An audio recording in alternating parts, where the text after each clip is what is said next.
General Hospital spoilers for Friday, August 1st show that the WSB will have a new target, and Jason Morgan has a Britt Westbourne revelation for Anna Devane. Sonny Corinthos will also host a quiz regarding someone's behavior. So let's talk about what's coming up on the ABC soap. Lucas Jones will tell Felicia Scorpio that he can't keep looking the other way. It appears that Lucas will complain about Sonny and the fact that Marco Rios did not report him for the kidnapping. Lucas will not tolerate Sonny getting away with everything, so Felicia will provide some guidance. Of course, Marco has linked up with Jen Sidwell to take down Sonny, so he isn't going to let this slip. Emma Scorpio Drake will then consult with Giovanni Gio Palmieri about calling in backup for her lab break-in plot. Outback, the dog, will also get involved in some drama, so it will be interesting to watch what happens. Christina Corinthos Davis will appear concerned when she comes across someone who appears to be distressed and inquires as to what transpired. Christina will not be the only Davis family member looking for answers on Friday's show. GH fans will also see Alexis Davis embark on the hunt for more information, which may lead her to confront Drew Kane about the wedding pandemonium that occurred in front of Scout Kane. Vaughn and Jocelyn Jacks will meet with Jack Brennan now that they've been released from the Professor Henry Hank Dalton probe. However, Brennan would assert that Dalton is no longer the primary target, so this could simply be a case of the mission altering. Since Jason has been digging and suspects Britt is alive, may the WSB suspect the same?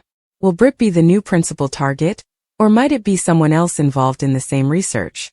In any event, Jason would tell Anna about his Britt airport sighting and press her to confirm that it was not a dream. Jason's concerns have become stronger after he investigated Britt's cremation and discovered that there was no record of it taking place. Anna may have a suspicion Jason is correct if she receives updates on all of his recent Britt-related news. At the resort, someone will knock on Britt's door and make it obvious that she is not leaving. Since a man named Pascal is expected to have scenes with Britt soon, he could be there on orders from her unknown boss. Back in Port Charles, Sonny will appear perplexed when he inquires about someone's actions.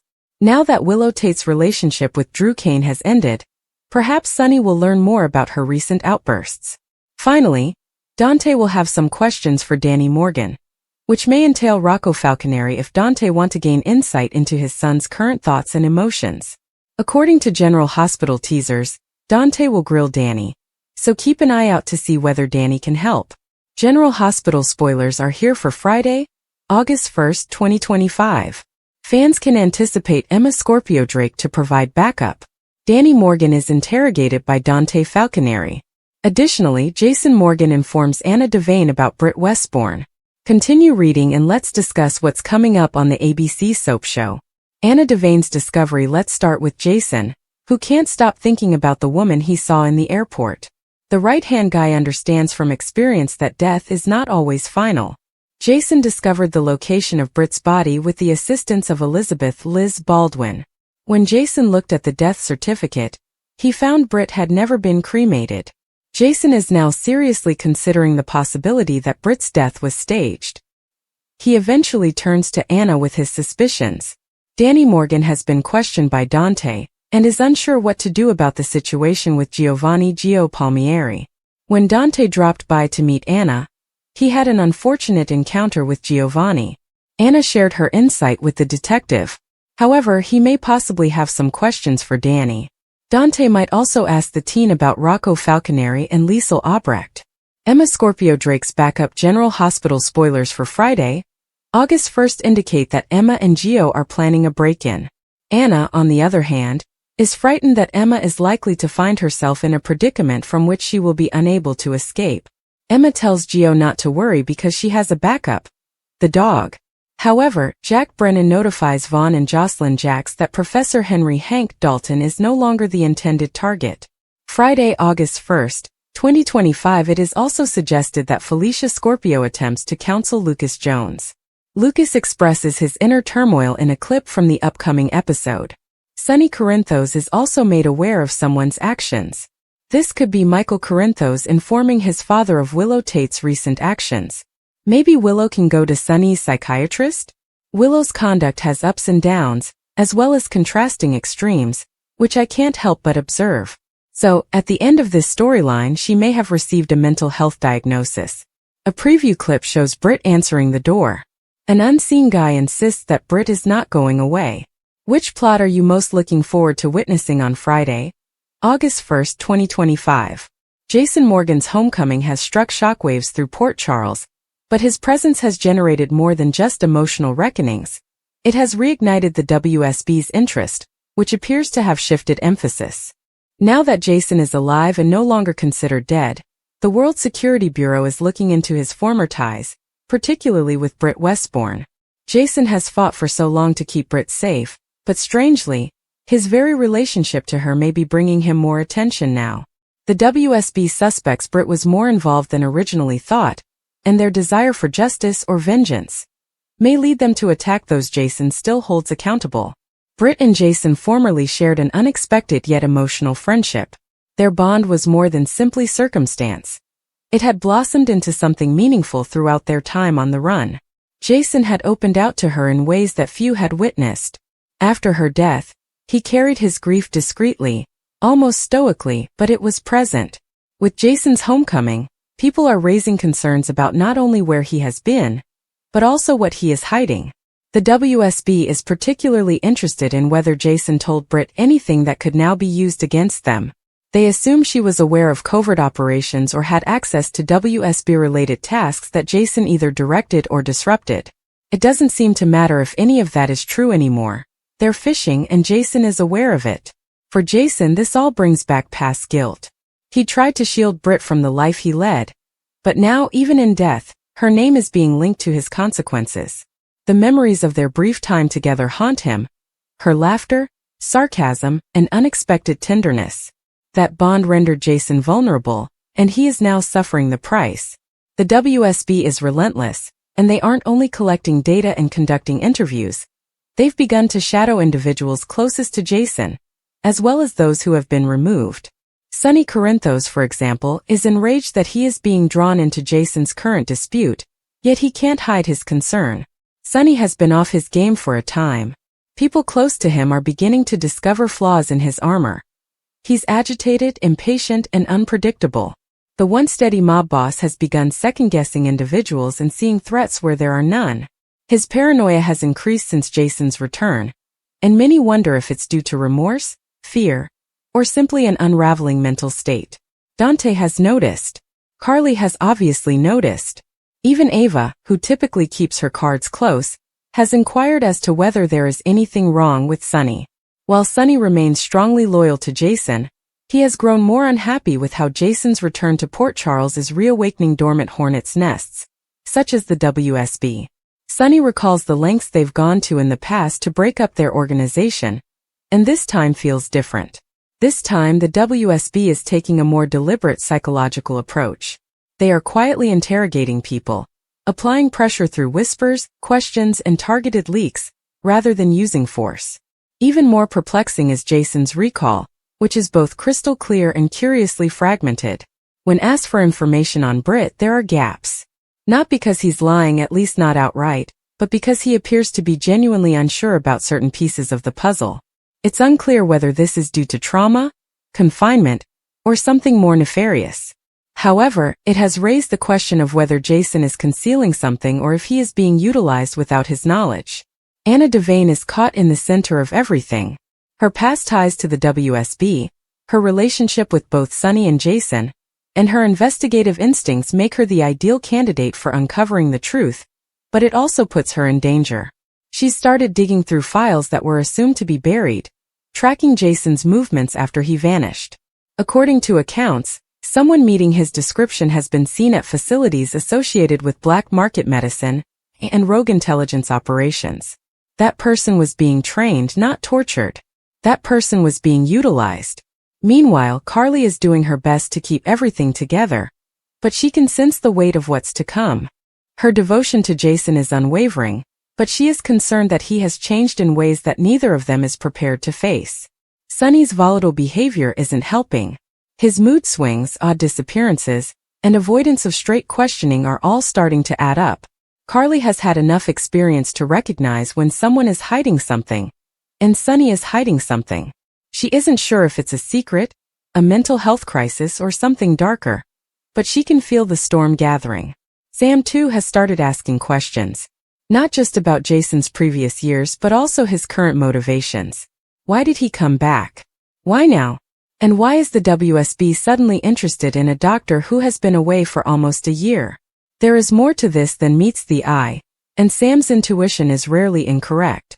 She's been plucking threads, quietly exploring on her own terms, to see if Britt left any digital imprints. So far, nothing unusual, until she discovers encrypted texts from Britt's previous accounts, months after her apparent death. Messages that indicate she may have been attempting to warn someone. But who? Sonny's foes are gathering on the street level. They scent weakness and are beginning to act. Without Jason by his side full-time and Sonny's judgment called into doubt, different factions are pushing the limits. Shootings, small-scale smuggling busts, and internal betrayals are becoming more common. Dex is doing his best to maintain order, but he is stretched thin, and without regular guidance from Sonny, his efforts are reactionary. The organization is teetering, and people are beginning to take sides. Inside Sonny's own close group, trust is deteriorating. Nina is attempting to maintain the family ties, particularly for Donna and Avery, but her presence has recently irritated Sonny. He no longer talks to her about business. He scarcely speaks to her at all. She's beginning to worry that whatever is causing Sonny's actions may cost them more than just serenity. It may cost them their lives. His unpredictability is more than simply an emotional burden. It is also becoming a strategic liability. Jason, for his part, is attempting to restore some level of stability. He contacted Spinelli to determine where the WSB's interests began to grow. They uncover that shortly after Britt's death, other surveillance operations went dark. Covert groups linked to anti-mob task teams that were dissolved for unknown reasons. It's possible Britt stumbled upon something significant, and Jason suspects she died not by chance, but because someone intended to quiet her. The question is whether Jason is a fugitive, a pawn, or a target. His prior links to the WSB, many of which date back to missions he never requested, are now being reviewed through a new light. Perhaps he was manipulated. Perhaps Britt was too. The more Jason discovers, the more serious the scenario grows. Every clue seemed to open up another door to hidden secrets, and with each step, Jason delves deeper into a web that could have been spun long before he vanished. As the WSB moves in, their methods change once more. They now threaten to reopen cases involving Jason's history, including those in which he was never legally charged, but was always suspected. They are not seeking justice but rather leverage. They want Jason to give them something: names, data, and locations. In exchange, they may back off. However, Jason does not trust them. More significantly, he doesn't think he has what others want, at least not consciously. At the same time, Sonny's psychological condition worsens. He's started hearing things, questioning everyone around him and accusing even faithful allies of treason. Olivia caught him ranting at someone who wasn't present. Christina witnessed him storm out of a dinner meeting without justification. When Dante tried to confront him, Sonny turned it into a yelling match, accusing Dante of failing to protect the family from the shadows closing in. It's evident that Sonny is unraveling, and Jason may not be able to stop him. The two old friends, once inseparable and pillars of loyalty and unity, are growing more distrustful of one another. Jason notices Sonny's erratic conduct and fears it may lead to someone's death. Sonny notices Jason's quiet and wonders if he works for the WSB. Neither of them will admit it aloud, but the terror is present, burning beneath the surface. In the background, Ava continues to watch. She notices Sonny spiraling. She notices Jason's uneasiness. And she's thinking about how to position herself to benefit if everything fails. Ava is no stranger to upheaval, and while she may not light the match, she will not extinguish the fire. The fuse is lighted, the players are moving, and the WSB remains stationary. Britt's memory shadows the borders of every scene, not only as a lost lover, but also as a possible key to figuring out what's going on. Jason realizes this isn't over. If anything, it's only just started. Jason stood near the Corinthos warehouse, arms folded across his chest, a familiar stiffness in his demeanor. The warehouse used to feel like home base, where order could be restored and secrets revealed. Now every nook screamed secrets, and Jason Morgan's instincts told him something was wrong. He'd lived too many lifetimes on the brink of disaster to disregard his instincts. Someone was pulling strings behind the scenes, and the web did not originate or end at Port Charles. It was bigger and more detailed. And somehow the WSB became involved. Jason never trusted the World Security Bureau. They always claimed to be acting in the interests of world security, yet they repeatedly utilized authority as a cover for manipulation. After what occurred with Drew and the experiments, after all of the lies, they revealed their true face. But this was different. There were reports of a new endeavor, a cleansing within the organization, and Jason suspected Sonny would be their next target. He didn't want to sound the alarms yet, not without proof. Sonny was already on edge, with unpredictable mood swings and rash judgments. Something was clouding Sonny's judgment recently. One moment he was sharp and decisive, the leader everyone feared and respected.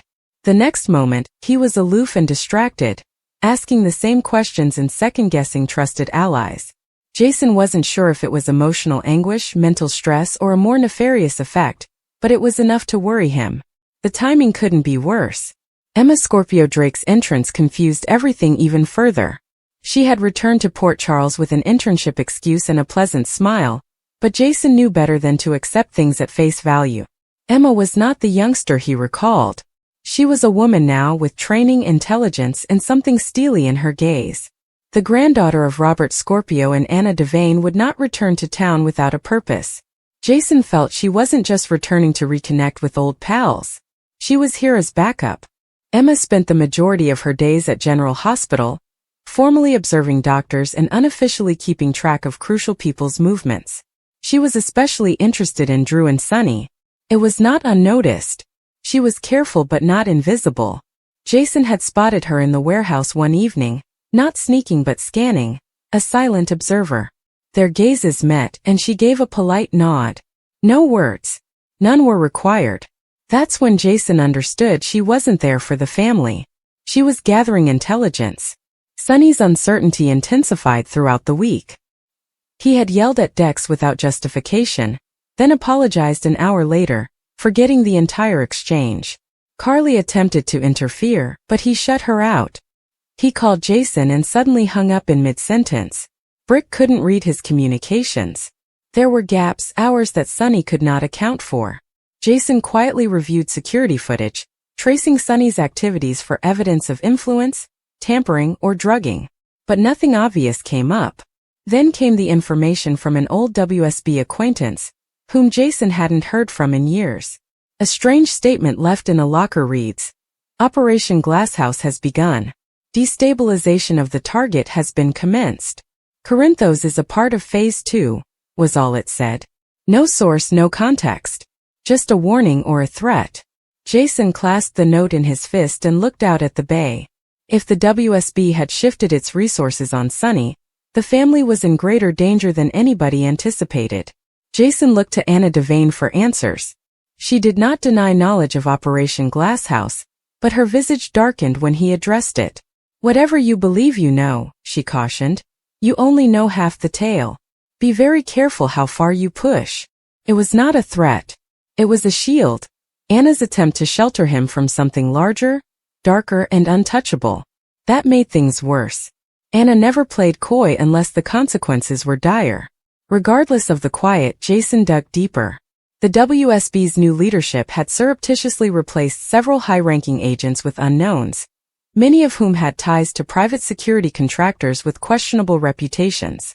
It seemed like a power shift disguised as reform.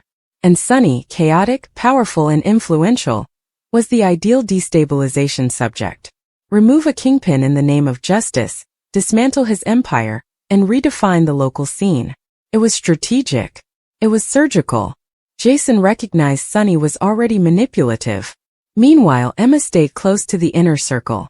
She casually questioned Michael about the ELQ tech upgrades, asked Willow about encrypted hospital files, and even volunteered to assist Trina with gallery security standards. Each move was delicate yet deliberate. She was creating a picture that Jason couldn't see but sensed was closing in. When he faced her late one night at the Quartermain mansion, she didn't move. "I'm not your enemy," she murmured quietly, her tone low but firm. "But you're asking the wrong questions." Jason stood motionless, His jaw tightened. "You're WSB. I'm Scorpio," she said. "That's not the same thing." Jason wanted to trust her. Part of him did. But trust was a luxury he couldn't afford right now. Not with Sonny's stability deteriorating and external pressures hovering like vultures. He asked her frankly, "Is Sonny being targeted?" Her gaze met his. "I do not know. But if he is, it did not begin yesterday." These remarks lingered in Jason's mind as he drove across town to visit Britt. They examined the lab results from Sonny's blood tests. Standard panels, nothing odd. But Britt went beyond. He looked for manufactured toxins, mind-altering chemicals, and unusual neurological agents. One sample included trace levels of something undefined but structurally comparable to a discontinued experimental medication, which was purportedly incinerated, following a failed WSB trial. Britt did not say it aloud, but Jason knew it in his bones.